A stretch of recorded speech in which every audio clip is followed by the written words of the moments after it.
Hi, everyone. Welcome to our Lunch Bites webinar series hosted by the National Farm to School Network. It usually takes just a minute for all the computers to load, so we'll get started here in just a moment.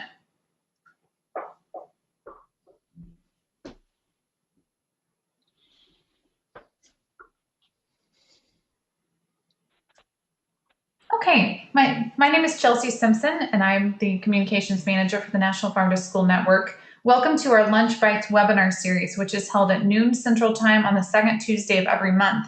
Usually our webinars are just 20 minutes long, followed by a short Q&A session, but today's webinar will be a little bit longer than that because we've got a lot we want to talk about regarding upcoming policy issues. Just a heads up that this is a page of our website where you can find answers to questions that you're wondering about farm to school.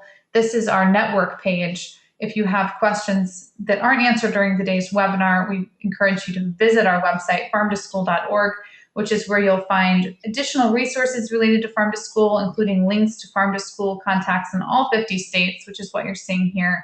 If you're new to farm to school or have questions about food safety issues, local policy, or other general questions, please contact your state lead after today's webinar.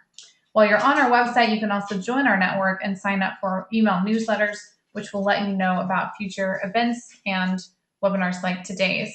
We want to start out today by learning just a little bit about who you are.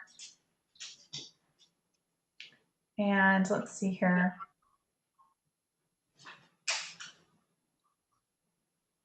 This poll, let's see. Actually, this poll might not be viewing correctly.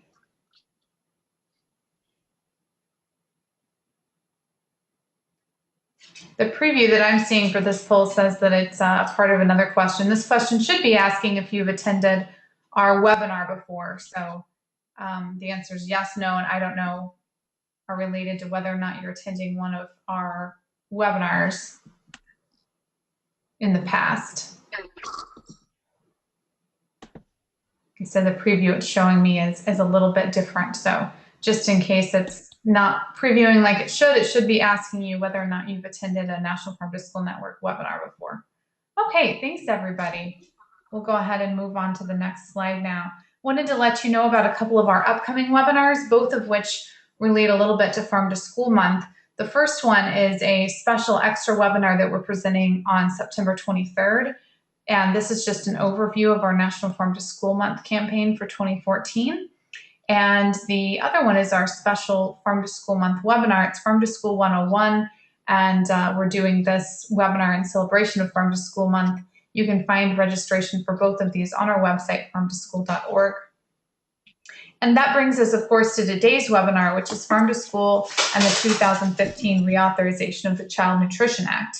And I want to introduce you next to today's panelist, Mary Stein, who's the Deputy Director of the National Farm to School Network, and Helen Dembalas, who is the Policy and Strategic Partnerships Director of the National Farm to School Network.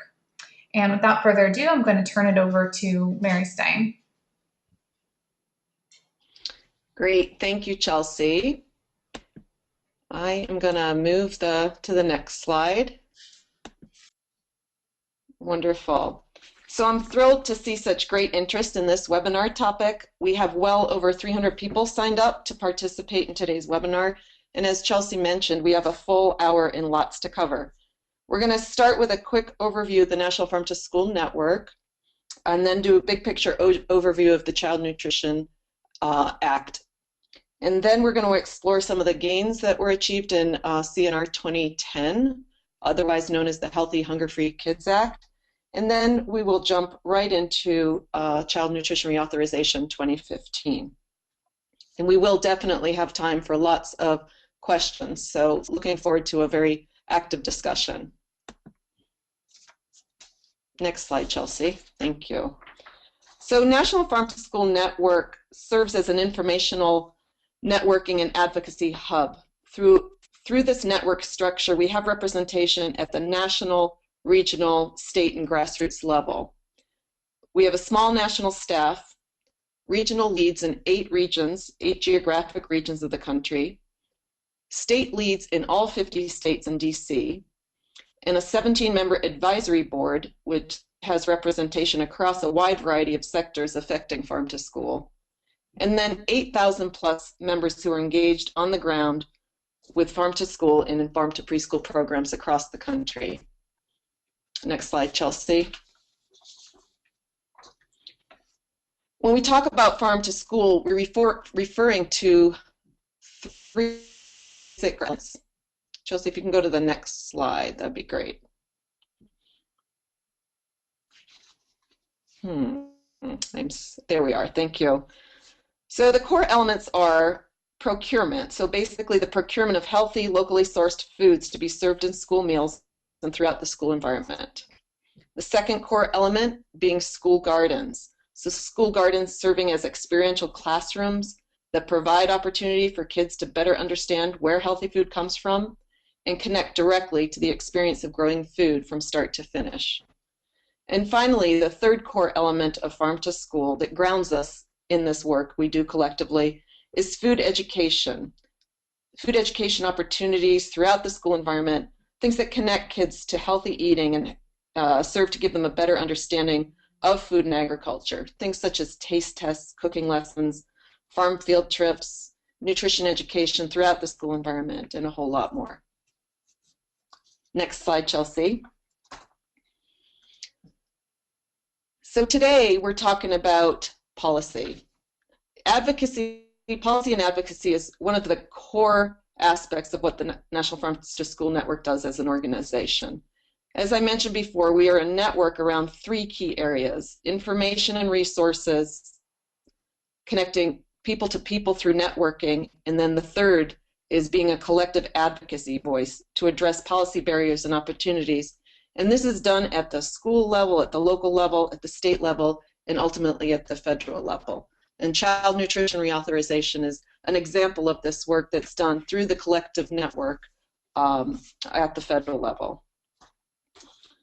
The next slide is the last one that I'm going to address, and then I have the pleasure of handing it over to my colleague Helen. But this just gives a sense of some of the different levels of policy and advocacy work that is done through this collective network of the National Farm to School Network. So at the school district level, there's many policy opportunities through school wellness policy. School wellness policy is being used as a vehicle to guide practices that support farm to school and farm to preschool. At the state level, we know that currently there are 38 states and the District of Columbia that have enacted state level legislation to support farm to school, and this just is growing each year. And then at the federal level, there's many different policy levers that we work on. A couple of the examples are here in this list: the Farm Bill, Food Safety Modernization Act, and then today, of course, we'll be talking about child nutrition reauthorization. So without further ado, let's dig into CNR. I'm going to hand it over now to National Farm to School Network's Policy and Strategic Partnerships Director, Helen Dombalis, and Helen is going to lead us through the rest of the agenda today. It's all yours, Helen. Thanks, Mary. Hi, everyone. I will move us on to our next slide and make a note that if you have questions as we are going through this, feel free to type them into the question box, and we will, as Mary mentioned in the agenda, get to a discussion at the end. So Chelsea, if you don't mind moving us. Great. So as Mary mentioned, we're going to start off with just doing some general background on the child nutrition reauthorization. I want to give a special thank you to NFSN's advisory board member, Kate Fitzgerald, for putting this slide together to talk about the history of the act. As you can see here, CNR, the Child Nutrition Act, really has its roots in the post-Depression, post-World War II era with concerns about poor nutrition, recognizing that as kids are growing up and preparing for military service and preparing for their adult lives, needing to address poor nutrition and undernutrition issues. The program, as you can see on the slide, really expanded enormously during the War on Poverty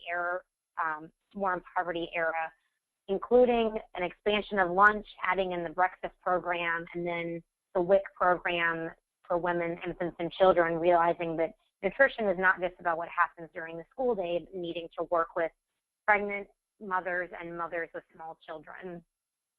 And then, as you can see here, starting in 1992 and really throughout the 90s, there was a focus not just on what to feed children, but wanting to actually pay attention to what type of food it was and where that food was being procured from. So that example would be, of course, the WIC Farmers Market Nutrition Program and then the dietary guidelines coming into place in 1994. More recently, and we'll talk about this more in a little while, is the Farm to School Grant Program in 2010. So we now have, from the WIC Farmers Market Nutrition Program moving through to the Farm to School Grant Program, this example from the Child Nutrition Act of actually linking your local agriculture to the food that's being procured through these anti-hunger programs.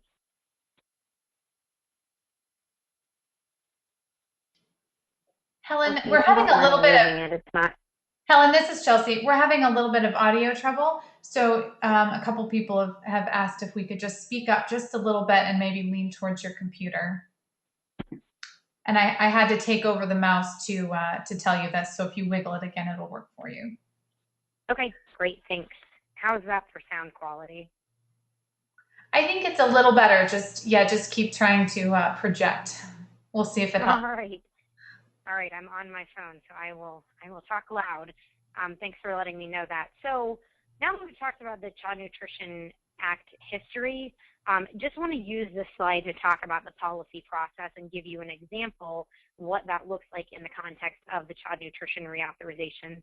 Some of you might remember watching Schoolhouse Rock. I know that was a video I saw in I think middle school about how a bill becomes a law, but unfortunately, that video doesn't actually really do justice to how complicated and how much there is into actually creating law and then going into implementing it.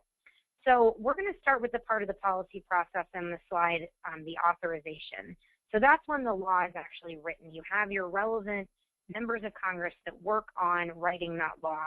So the most recent example of that for child nutrition is that Healthy Hunger-Free Kids Act that Mary mentioned passed back in 2010. So then when a law is written, there are two types of funding for programs. You have your mandatory funding and then you have your discretionary funding.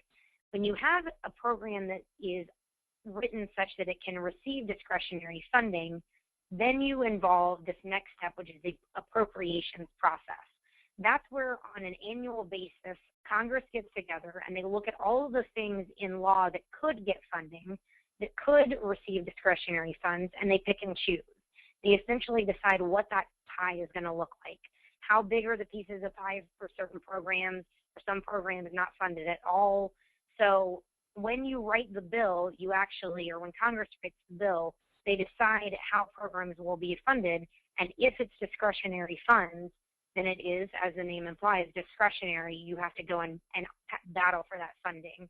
So an example of that would be the WIC program for women, infants, and children, where on an annual basis, the WIC Association and its allies work to get the funding for that program. So moving along, the next step in the process is implementation. So that's where the relevant agency, in this case, the U.S. Department of Agriculture, actually takes that law that was passed and then implements it. They put it into practice. So examples of that would be things like the new nutrition standards that Congress wrote into law in 2010 and now USDA is implementing. Or another example would be the Farm to School grants, which we'll talk more about later. So USDA gets that law and then they actually have to develop the request for proposals and put that out. So they're implementing that new law. And then as you move along to the evaluation and then concept, that's really where we are right now. And with reauthorizations like this, it really becomes a circle or a cycle. So we take a look, we evaluate what's happened in the last few years of the Act. You assess how it's been going, how the grants, for example, for Farm to School are working out. And that's what the National Farm to School Network spent the last year and a half or so doing. We went to conferences and events around the country and did these listening sessions to really figure out what's working well and then what concepts or what ideas would be really useful when we come back around to the next reauthorization. So moving us along, and let's see if this is working now. There we go. Great. So moving us along from looking at that overview of the policy process, The Child Nutrition Act, we've already talked about it now, is just abbreviated often as the Child Nutrition Reauthorization, or CNR. And I'll show you on the next slide all of the school meal and child nutrition programs that are included in that. There on the slide too is the name of that 2010 bill, the Healthy Hunger Free Kids Act. Just to note that that was the name in 2010, but every time a new child nutrition bill happens, there is a new name for the program, or for the act, excuse me. So this next slide shows us the list of programs that we're talking about when we say Child Nutrition Act.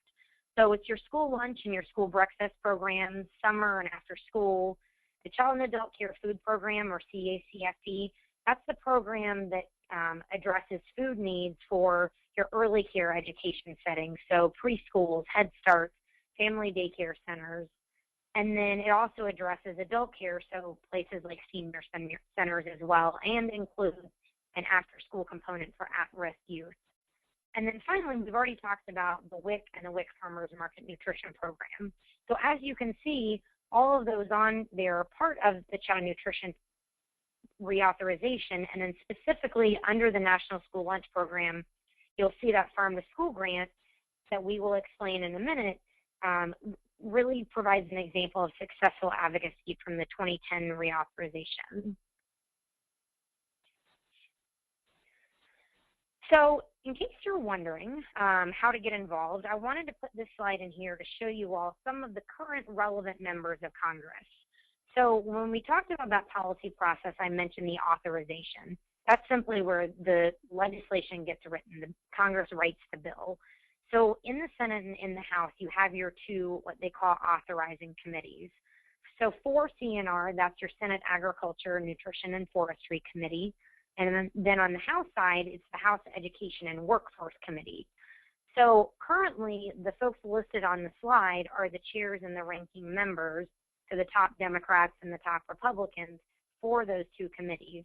Of course, it's important to note that with the midterm elections coming up this fall, there will be changes to this. Just as an example, George Miller is planning to retire. So if you're interested in finding out the role that your elected officials play in child nutrition, you can visit, you just go into Google, search for Senate Agriculture Committee or House Education Committee. You can see the full list of folks that are on those committees as of right now.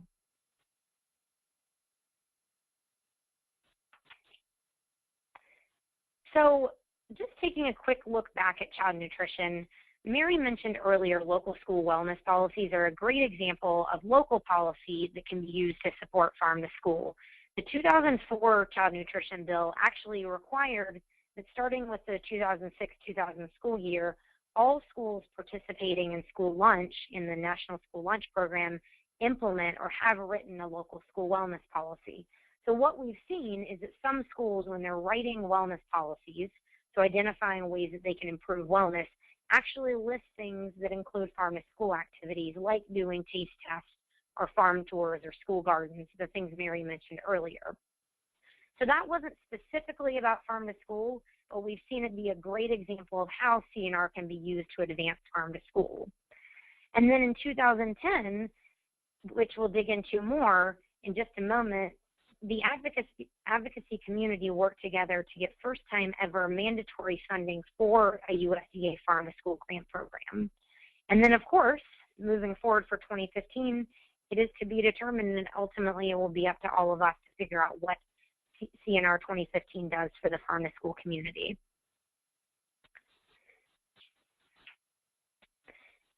So now let's dig in. I want to just take a minute to look at what we've seen with the success of that 2010 legislation. So as I mentioned, the 2010 bill provided mandatory funding for the first time ever for farm to school grants, $5 million per year, which was a major victory for the movement. In the first 2 years alone, so fiscal years 2013 and fiscal year 2014, USDA has seen enormous demand for this program.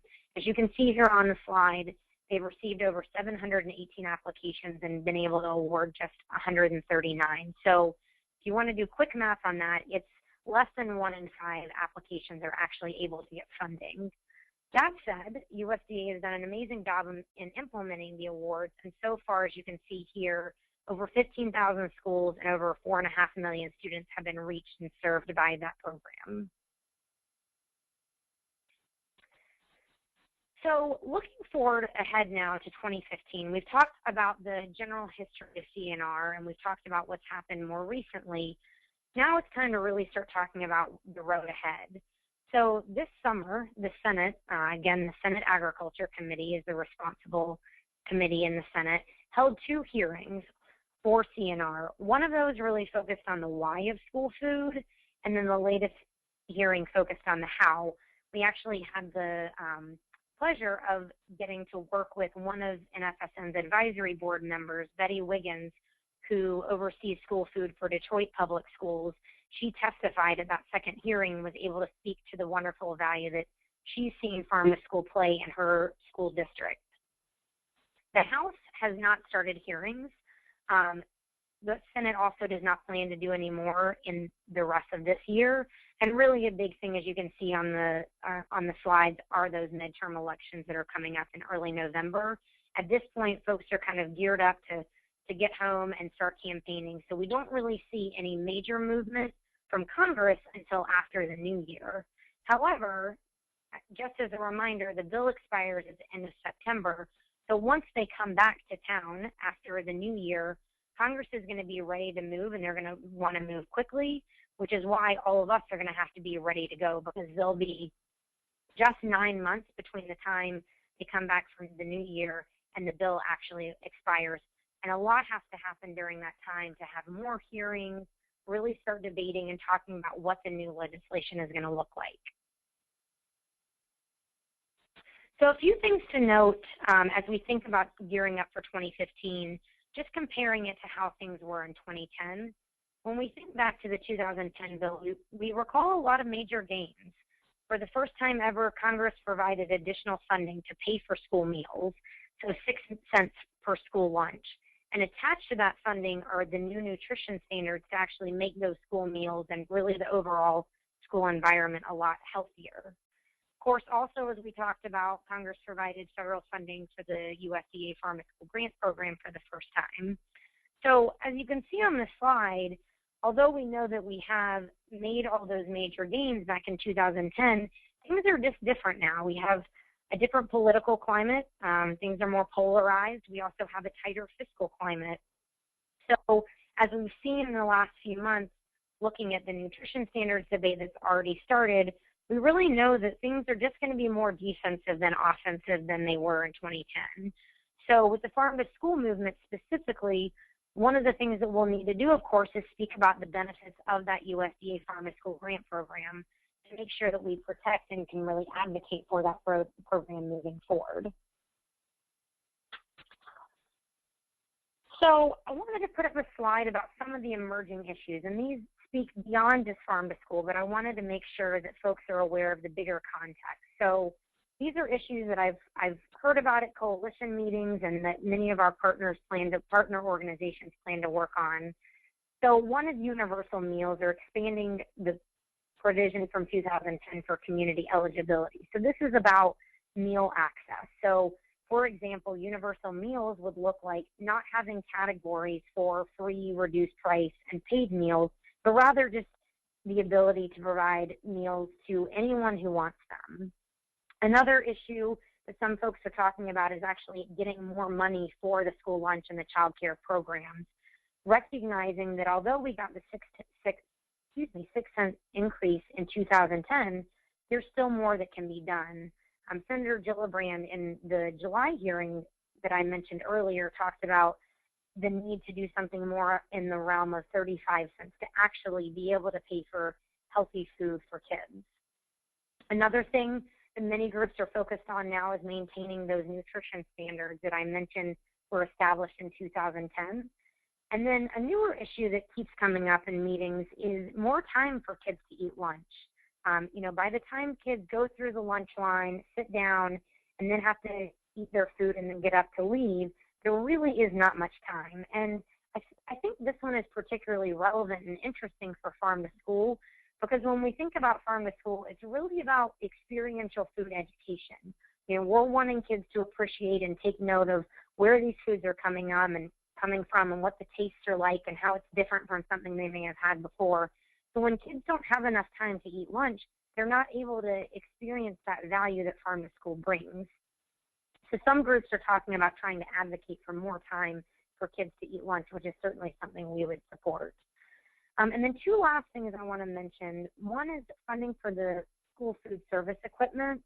There is a marker bill or an ideas bill that's out right now, championed by Healthy Schools Campaign and Fused Charitable Trust, to really look at the ability for schools to have equipment. So this can be basic infrastructure in your kitchens, like freezers or even things like cutlery and kitchen knives, wanting to make sure that schools have the ability to do more from scratch cooking and preparation of food on their own. So this is something, of course, that is relevant to farm to school as you do more local procurement. So this is a bill that we're supporting. And then the second marker bill or ideas bill that's already out there is the Summer Meals Act, which is a bill that many anti-hunger groups are working on and is really focused on increasing access to summer meals. Only 16% of kids who participate in the National School Lunch Program participate in the summer meal programs. There are a variety of reasons, but one of the big barriers is just transportation and access to actually getting to those summer food service program sites in those summer months. So we, of course, are endorsing that because summer is a great time as well, not just to improve food access, but to also improve farm to school activities. So both of those last two bullet points we've endorsed. And I just want to make a quick note for folks who are not familiar with the term marker bill. Marker bills are simply ideas bills. So when you have reauthorizations coming, lots of different members of Congress and partner organizations will develop these bills, these pieces of legislation that they want to have Congress consider including in the big final reauthorization package. So Congress won't ever on its own vote on either of those last two or on any of the marker bills, but rather those two bills and other marker bills will be out there as ideas that the relevant committees, your Senate Agriculture and your House Education committees, can pick and choose from. They can take those ideas and then put them into the final bill. All right, so now that we've covered kind of the overview picture, I want to dig into the specifics of farm to school and the child nutrition reauthorization coming up. So as I mentioned earlier, we did a series of listening sessions at many conferences and events around the country to really gather ideas from the community about what would be most useful to inform the 2015 child nutrition work that we plan to do. So one thing we heard loud and clear is that we just need more money for the USDA Farm to School Grant Program. As I mentioned earlier, it's currently at $5 million a year, which is, of course, a major victory to go from 0 to $5 million back in 2010. But as I also mentioned, demand is by more than 5 times exceeding the current available funding. So that's one thing that we have heard from the stakeholders that's very important. Related to that is not just an expansion of funding, but also an expansion of scope. So wanting to make sure that the program is not just serving K through 12 communities, but also serving farm to preschool. As we know, those earliest years of life, as you can see on the slide, are of course formative years of life for developing healthy habits. And as we've heard from many preschools around the country, they have really a great interest in local procurement. So there's a lot of opportunities in expanding the grant program to serve those littlest kids as well. Two other big things, and these are the last two things I'll mention on this that we heard a lot about, are the need to expand the program to not only preschool, but also to summer food and then after school programs. So both of those, the summer months and after school, are of course great times for farm to school activities to happen. But also there is just great demand, as we heard through these listening sessions, for people to get more support to operate farm to school during those time periods. And then finally, supporting farm to school in tribal communities is something that we heard loud and clear from listening sessions that more is needed through the child nutrition reauthorization. The National Farm to School Network already has in place a project working with 14 tribal communities around the country to understand the barriers and the challenges and the opportunities for farm to school and tribal communities. But what we heard is that specifically that USDA Farm to School grant program could do more to make sure that when USDA is funding a project with a tribal community, that project is actually partnering with and buying food from the tribal producers in its own community. So those 4 things are the big things that we took away. We had a long, long list, and those 4 rose to the top. And now that we've done all of that kind of research and analysis and we've gathered input, we have started to partner with the National Sustainable Agriculture Coalition to get ready for 2015. We partnered with NSAC back in 2010 as well, and we'll be doing the same. NSAC has a coalition of over 100 organizations that really add to the collective voice for Farm to School. They bring in rural and agricultural organizations to the conversation, which of course is really important. And then finally, I wanted to mention on this slide, since coalitions and partnerships are so important, child nutrition, food access, and social justice coalitions, I won't go through all of them, are a really integral part of moving all of this Farm to School work that I mentioned forward as we get ready for 2015. So I will stop there and turn it over to Chelsea. I think we are going to open it up to questions, and thank you all for joining. Thank you, Helen, for a fantastic introduction to this issue, and to Mary for telling us a little bit more about the National Farm to School Network and Farm to School in general. I know that a few people said that they had some audio issues earlier. Just wanted to let you know we looked into it. We had other attendees saying that they were having no audio issues, so I think it's a webinar-specific program, or problem, I should say. But I did want to let everyone know that this webinar is being recorded. With any luck, the audio issues will not be reflected there, and you will be able to watch this this program later with the audio on our website. So sorry again if you're having any technical issues. Also wanted to let you know, here's Helen's address if you have a question about today's webinar that doesn't get answered during our Q&A session. And also here's the address to our website, farmtoschool.org, and where you can find us on Twitter and Facebook. So I hope that you'll follow us. We try to share action alerts, updates, grant information, and other important news there. Before we get started with our questions, just wanted to, well, actually, we will go ahead and get rolling. Whoops, lost our presentation there. Get back. We will actually go ahead and get rolling with our questions. We have a couple other polls, but we'll get to your questions first. So if you've got a question about today's webinar, please go ahead and type it into your webinar control panel. Let's see. Sorry, folks. I don't know why this is, here we go. Hey, Chelsea, while you're pulling that up, I'll add something. Yep. As Chelsea mentioned earlier, October is Farm to School Month, and it was also, the logo for that was on that last slide. I wanted to mention that because the fact that October is Farm to School Month is actually a great example of successful Farm to School policy. That happened as a result of the movement advocating together to actually get Congress to designate October as National Farm to School Month. So that's another just really good example. And then, of course, as October starts to come into place, I wanted to point out that October is a recess month for Congress. So that's when folks, senators and representatives, leave Washington, D.C., and they go home to get ready for the midterm elections.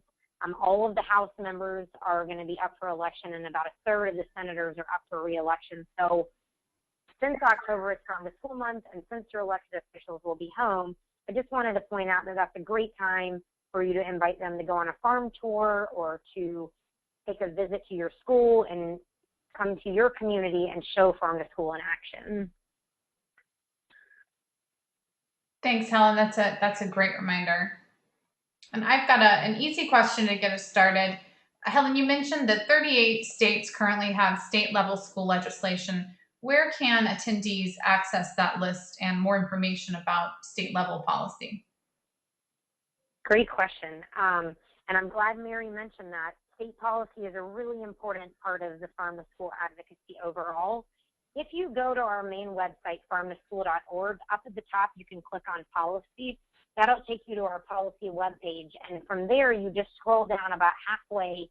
It's organized by federal, state, and local policy, and then you'll be able to download a PDF version of the most recent state-level farm-to-school policy report, which we partnered with Vermont Law School's Center for Agriculture and Food Systems to produce earlier this year. I should also mention for folks who are interested in that we will be partnering with Vermont Law School again to start making that an annual report, since we've already seen this year in 2014 with New Jersey and a number of other states, many great policy activities happening. So we want to start making that an annual report so that states can use what's happening in other states for guidance and as a model. Thanks, Helen. And here's another great question. Does the National Farm to School Network currently have any primary talking points for stakeholders or practitioners? Great question. I'm assuming the question is with respect to child nutrition reauthorization, so I'll answer it as such. We are in the process. You saw those last few slides about farm to school and child nutrition. I'll go back to those.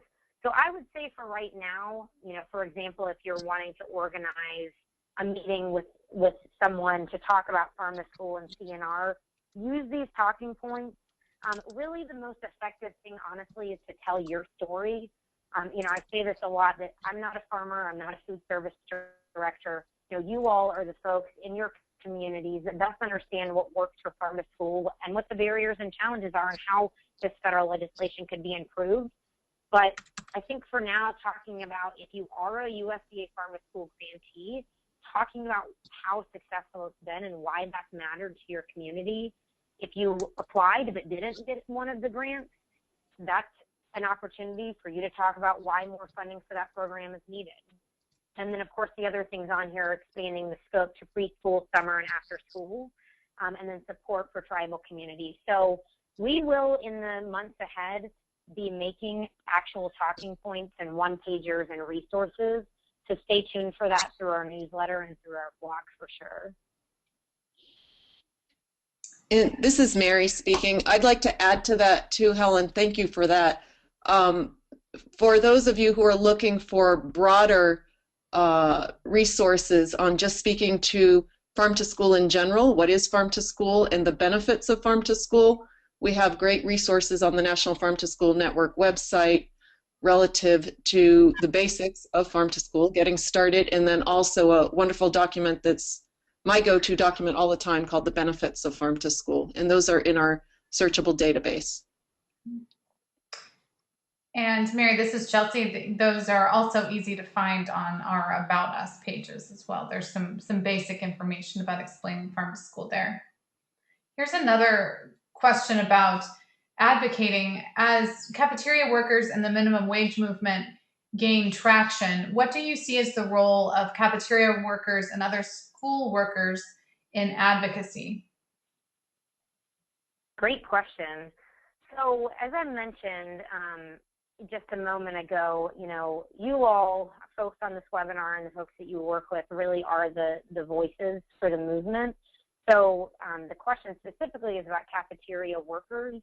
I've just in the last couple of months actually visited a school in DC and had the pleasure of meeting with the food service director and had the pleasure of meeting with some of the cafeteria employees and got to talk to them about what they've seen as transformation in the cafeteria for the kids, but also for themselves by implementing farm to school.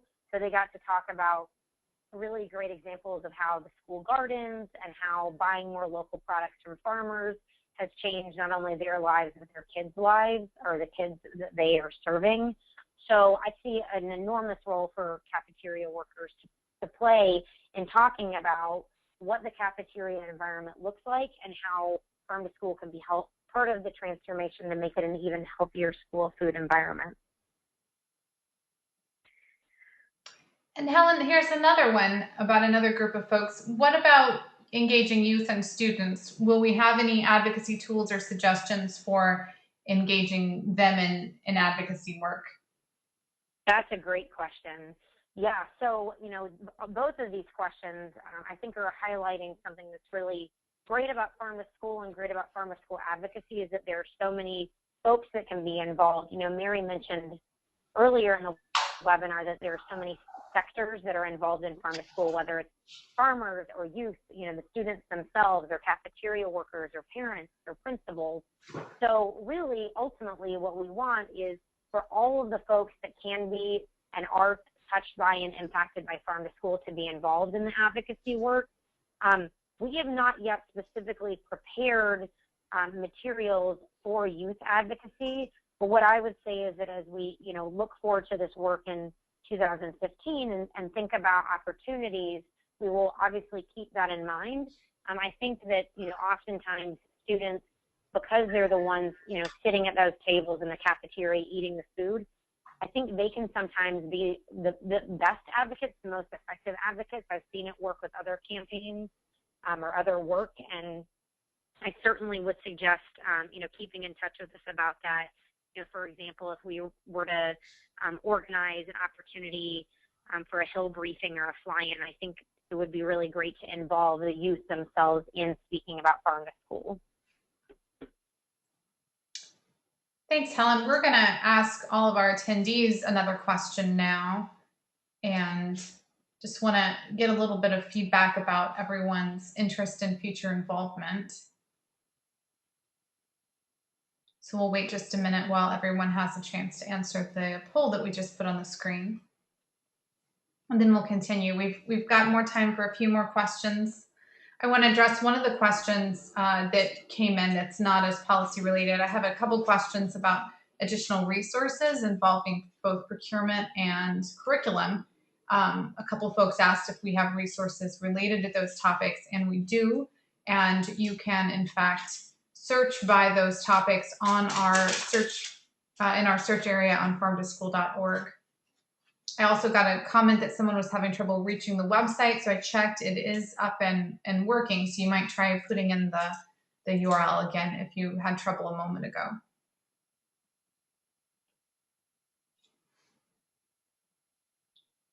Okay, thanks everyone for participating in that poll. We'll just go ahead and share the results because I think this is an interesting one. And then we'll go ahead and take another question. See here. In your goal for expansion for preschools, are you working with CACFP advocates? Great question. Yeah, so as I mentioned earlier, partners and coalitions are extremely important to advocacy success. Let me just go see if I can go back to that slide. So as you'll see here, again, we're participating in a number of key coalitions for child nutrition and food access and social justice. Included in that, just as an example, is the Food Research and Action Center, or FRAC.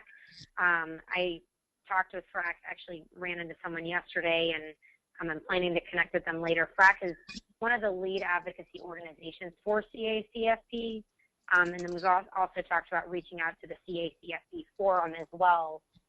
We know that FRAC is supportive of this concept of expansion to preschool, and have also talked to them about the importance of after school as well, since after school is an element of CACFP. So great question. And if I could add to that one, Helen, as well, National Farm to School Network is very engaged in farm to preschool nationally. We have a farm to preschool subcommittee that's profiled with leaders across a variety of organizations engaged in early childcare and learning sectors. So on that, we also have folks who work directly with the CACFP program at USDA, and they absolutely are critical to informing how farm to preschool can engage in that particular program. And I wanted to make a quick clarification too. Those are great information, Mary and Helen. A clarification from a question that someone wanted to know if when we talk about focus on preschools, if that's only specific to public schools or if it also includes private care facilities. And it does. When we talk about reaching out to preschool and engaging farm to preschool, we are talking about all forms of childcare and family childcare, et cetera, just various settings that are dealing with young children. So it's not specific to public school. Just wanted to clarify that. And Chelsea, that's actually, it's interesting. I did a guest lecture last night and got the exact same question about whether farm to preschool is specific to public or if it's inclusive of private. So as Chelsea said, for farm to preschool broadly, it's across the board. You know, any child who's participating in some sort of early care education setting, we want to work with. Specifically to the child nutrition reauthorization, the current farm to school grant program addresses schools that are participating in the National School Lunch Program. So that'll be public schools and charter schools. So when we talk about in the child nutrition reauthorization being inclusive of farm to preschool, we're talking about that child and adult care food program or the early care portion of that program. So that doesn't then necessitate every single private daycare or preschool that I know of. It's what we're talking about is folks that are participating in that program. So if you have a specific preschool in mind, if they're participating in CACFP, then certainly what we're talking about would then benefit them as well. That's a great clarification, Helen. Thanks for adding that. Here's a good one. Is increased time for children to eat in the classroom something that can be legislated at the national level? And this question says in the classroom, but I guess we could probably extend that to classroom eating programs or cafeteria eating programs. Is that something that can be nationally legislated? That is a great question. Yeah, so I'll first to the question of in the classroom. There has been some work done. I don't believe this was legislated, but essentially breakfast in the classroom or after the bell. So recognizing that having breakfast in the classroom or after the bell enables more kids to actually access that breakfast as opposed to having it before school officially starts.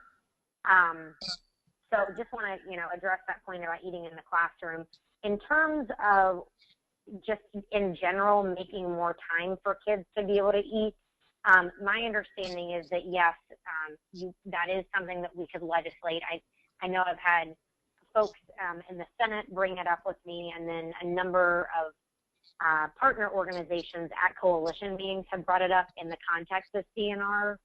I will be honest, I am not sure that it is currently in the child nutrition reauthorization, but I think that since this is the place where we talk about school meals, that's the place, if any, to include it. Thanks, Helen. We're going to pause again for one more poll, and we really appreciate all of you taking the time to let us know what you think of today's webinar and how helpful it's been. While you're all answering, I wanted to go ahead and answer one more question that came through a minute ago. And someone was wondering how they can find out what's happening in their city in San Antonio, Texas. And the easiest way to get started with finding out what's happening on a really local level is to contact your National Farm to School Network state lead, which I mentioned at the beginning of the webinar. You can find our network page on our website, farmtoschool.org, and you can click on your state. And of course, this is statewide, and I know Texas, for example, is a really big state. But generally, these folks on the state and even the regional level are pretty tapped into what's happening in different communities. And if they don't know exactly, they can probably put you in touch with someone who would. And of course, if you run into a situation, which I doubt is the case in San Antonio, but if you run into a situation where it turns out your community does not have a lot of farm to school practices in place, your state lead can also advise you how you might get started. So just wanted to answer that question quickly while everyone was weighing in on the poll. We have time for probably one or two more questions if we have them. So I'm going to go ahead and close this poll out and go back to our question pool. Let's see.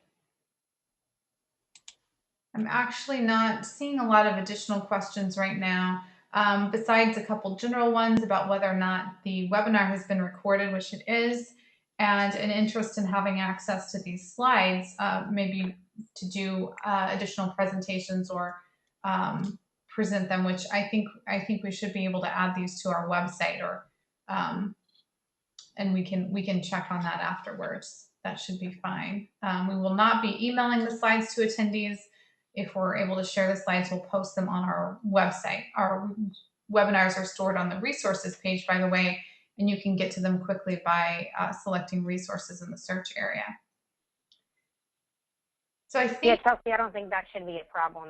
I'd love, honestly, for as many people as possible to be able to continue, spreading the message about child nutrition and reauthorization. So hopefully we can work that out through our resources webpage.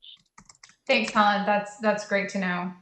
And just one more note, a couple folks said they had a little trouble accessing the state policy document on our website.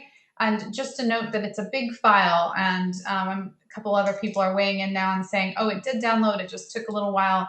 So if you hopped on over to the website to check that state policy file out, just know that it takes a little bit, which is a nice thing because it means there's just so much policy going on the statewide level that we had to have a big report to hold it all. So that's exciting. Thanks for being patient while it downloads. And thank you all for attending today. And thanks to Helen and Mary for fantastic presentations. Any final thoughts before we close it out for the day? So Chelsea, this is Mary. I think there's just one final thing, and it relates to that last question about using slides. The National Farm to School Network is absolutely committed to building the capacity of all of our partners to serve as a collective voice around this. So that question actually just warmed my heart around, can we use the policy slides? It's exactly what we want to do as a network, is to build capacity of everybody taking part in this webinar to be part of advocating for farm to school in child nutrition reauthorization 2015. So thank you. Thank you, Mary. That's an excellent point. So with that, we're going to go ahead and close it down. Wanted to thank everyone again for attending, and we hope to see you on a future Lunch Bites webinar.